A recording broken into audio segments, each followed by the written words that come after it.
Merhaba arkadaşlar, kanalıma hoş geldiniz. Hadi Örelim YouTube kanalında bugün sizlerle birlikte yine bir bebek battaniyesi 3 renkli olarak çalışacağız. Elinizdeki kalma ipleri de değerlendirerek siz de istediğiniz renklerle kullanarak yapabilirsiniz arkadaşlar. Yapımı çok basit ve çok kolay.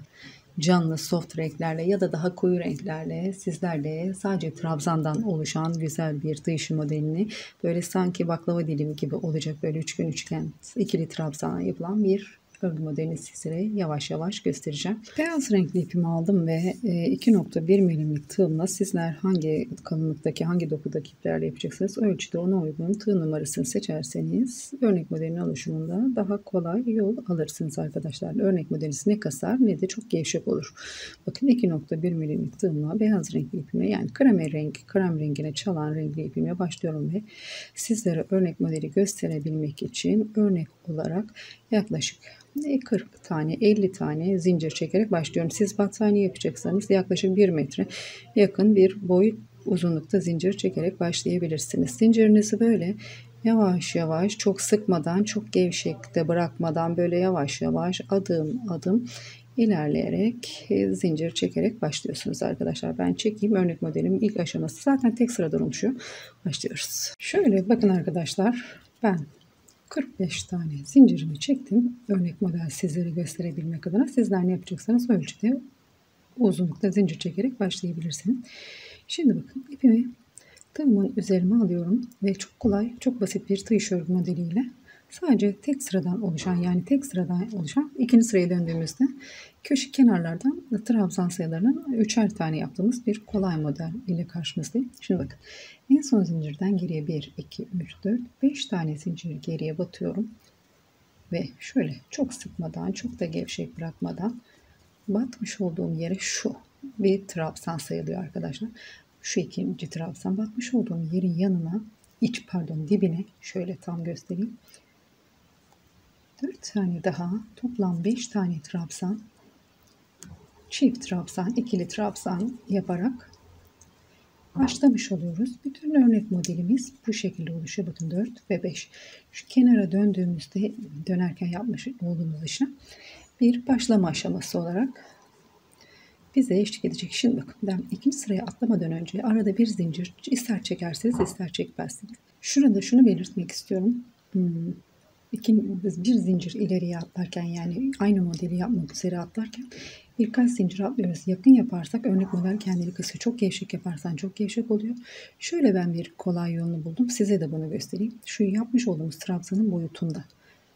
Şöyle zinciri de tutuyorum. Bakın şöyle bir ölçü koyuyorum. Eğer buraya 1, 2, 3 zincir atarsak şöyle tutuyorsunuz arkadaşlar. Bunu da belirteyim. Bir püf noktası olarak sizlere belirtmek isterim. Şimdi bakın hiç zincir atmıyorum. Şöyle yapıyorum. Tam buraya tekabül ediyor. İpimi tığımın üzerine alıyorum ve şu noktayı tutup çok sıkmadan doladığım ipliği 2 kere de çıkarıp 5 kez olmak üzere aynı yere ikili trabzan ile çekmiş olduğumuz zincir boyutunda devam ediyoruz. Bakın örnek modelimiz bu şekilde oluşmakta. Şimdi yine bakın. Şöyle yapıyorum. Bunu örerken fark edeceksiniz yakına battığınız zaman örnek model başlama aşamasını kasıyor. Önemli olan şu başlarken alt kısım kasmasın kendini. Çok yakın yaparsanız yani dolgunun trabzanın yanına batarsanız örnek model kendini dar yapıyor.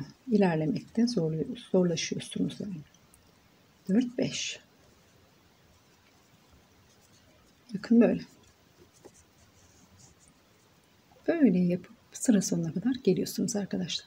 Sıra sonuna size çekmiş olduğum zincir boyutunu tamamladım arkadaşlar. Sizler de mesela 1 metre zincir çektiyseniz battaniye yapımında geldiniz sıra sonuna diyelim. Nasıl bitireceğiniz başlama aşamasında 5 tane trabzan yapmıştım. Dönüşte de buraya 1 tane trabzan olacak demiştim. Bu kesimin aynısını şuraya bakın 5 tane trabzan 1, 2, 3, 4, 5 bir tane de o başlama aşamasındaki gibi son aşamaya yani bir yanındaki zincire batıp bir tane daha çift trabzan yapıp bu sırayı tamamlıyoruz. Bakın şöyle oluşuyor.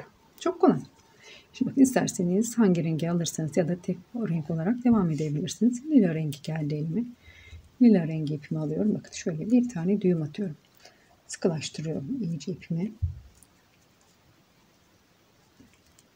Şimdi bakın. Şurada bir en son çekmiş olduğumuz ikili trabzanın içerisine girip iyice sıkılaştırıyorum ki sökülmesin. Şimdi burada çekmiş olduğumuz bu sıkılaştırdığımız zincir düğümü bir tane zincir olarak sayabiliriz. 2, 3 tane toplam olmak üzere zincir çektik, yani düğümü de sayarsak. Şimdi aynı yerin içerisine arkadaşlar bakın, buraya burada bir teknik uygulayacağız. Şimdi şöyle bakın, şu görmüş olduğumuz trabzanın içerisine, boşluğun içerisine burada 5 trabzandan bakın 3 trabzanı düşünüyoruz arkadaşlar. Burada bir zincir çekiyorum, yine birinci aşama yapmış olduğumuz. Şimdi tığımın üzerine ipimi doluyorum. Buradaki bir zincirin içerisine ve alttaki başlama aşamasındaki zincire giriyorum. Şöyle buraya toplam 5 tane ikili trabzan yapıyorum. Alttaki zincire batıp. Şöyle.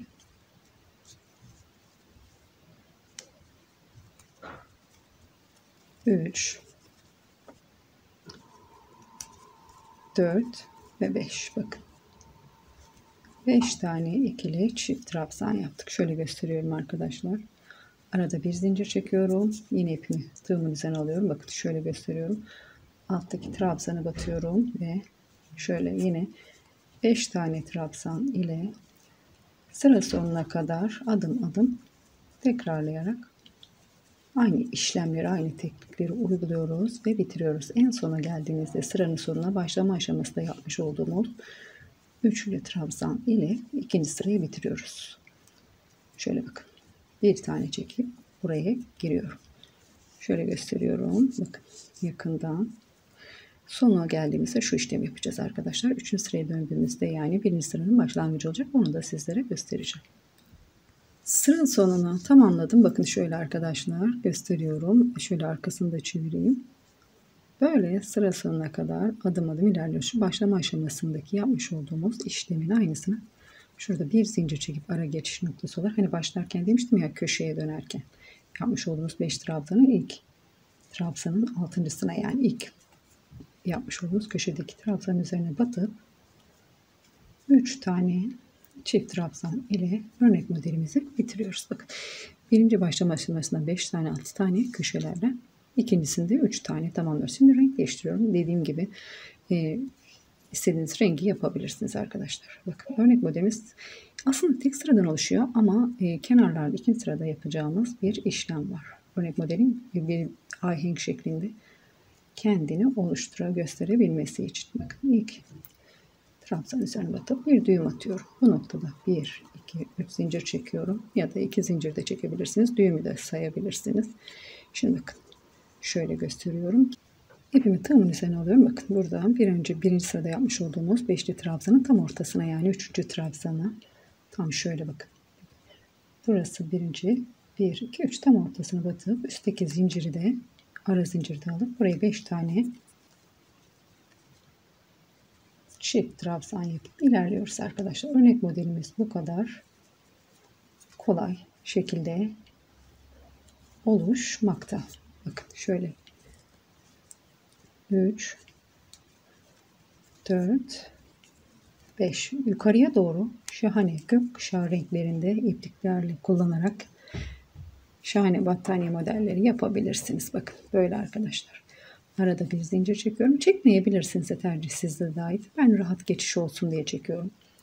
Bakın şuradaki 5 tane trabzanı, yani bir sonraki kademe işimizi buranın tam ortasına batacağız. Şurayı tam ortasına batıp şuradaki zinciri de alıyorum. Bakın şöyle giriyorum.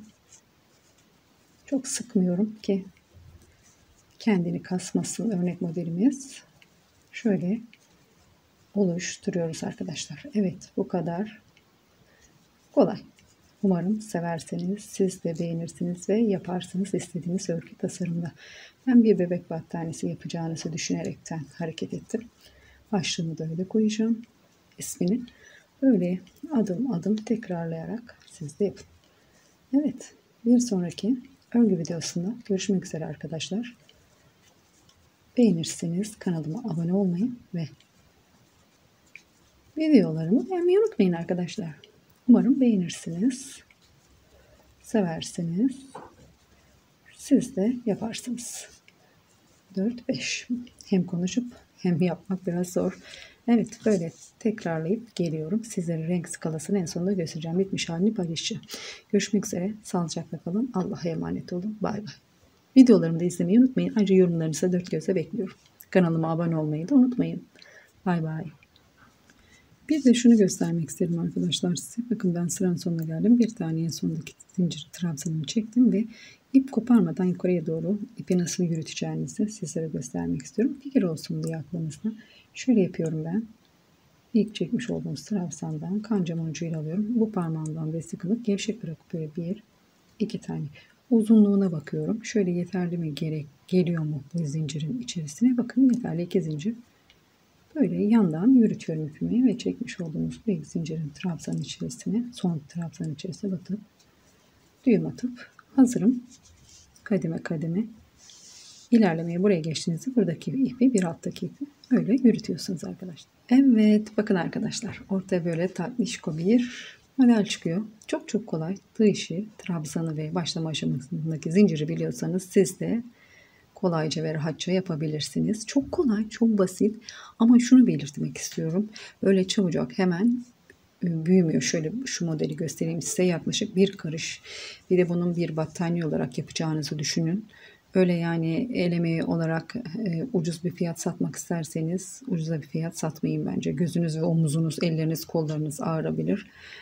Şöyle göstereyim. Bayağı zaman alıyor yani şu dolguların dolması bile çabuk üreyen bir model değil. Ama sıkı ve güzel bir model. Battaniyeye yakışır bence. Çanta modeline de yakışır. İstediğiniz renkli iplerden, istediğiniz dokudaki iplerden farklı örgü modelleri tasarlayabilirsiniz. Evet, benden bu kadar. Umarım sevmişsinizdir. Sevdiyseniz kanalıma abone olmayı ve videomu beğenmeyi unutmayın arkadaşlar. Ön ve arkası bir şekilde. Renk skalasını istediğiniz gibi ayarlarsınız. Şahane örgü modelleri ortaya çıkarabilirsiniz. Ya da farklı tasarım aklınıza gelir, onu uygularsınız. Evet, görüşmek üzere. Sağlıcakla kalın. Allah'a emanet olun. Bay bay.